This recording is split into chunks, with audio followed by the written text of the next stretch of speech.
Assalamualaikum warahmatullahi wabarakatuh.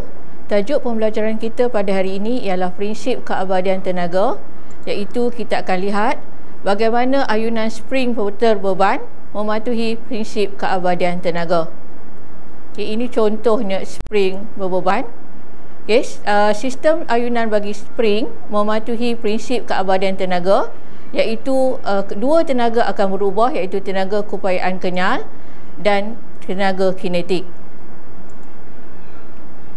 Pada perubahan tenaga di R, tenaga keupayaan kenyal adalah maksimum, iaitu spring paling termampat, manakala tenaga kinetik adalah sifar kerana spring pegun dan kelajuannya adalah sifar.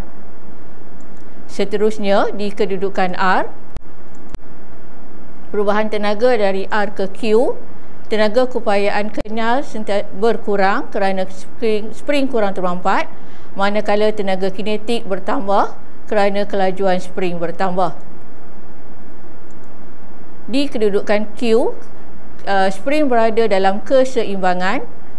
Perubahan tenaga yang berlaku ialah tenaga keupayaan kenyal adalah kosong kerana spring dalam keseimbangan, manakala tenaga kinetik adalah maksimum kerana kelajuan spring adalah maksimum.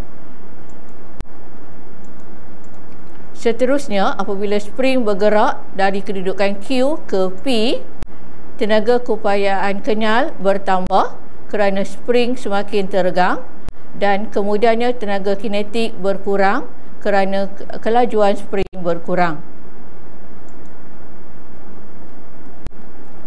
Seterusnya, apabila di kedudukan P, iaitu spring diregangkan, perubahan tenaga yang berlaku ialah tenaga keupayaan kenyal adalah maksimum kerana spring paling teregang, dan tenaga kinetik adalah sifar kerana spring pegun atau kelajuannya adalah sifar.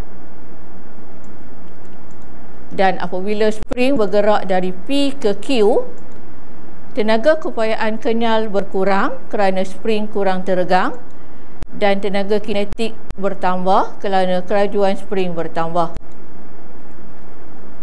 Ini adalah kesimpulan bagi perubahan tenaga, iaitu perubahan tenaga keupayaan kenyal dan tenaga keupayaan kinetik apabila spring bergerak dari kedudukan P, Q dan R. Kesimpulannya, sistem ayunan spring terbeban mematuhi prinsip keabadian tenaga, iaitu berlaku perubahan tenaga antara tenaga keupayaan kenyal dan tenaga kinetik, dan jumlah tenaga keupayaan kenyal dan tenaga kinetik dalam sistem tertutup adalah malar. Sekian sahaja pelajaran kita pada hari ini. Terima kasih.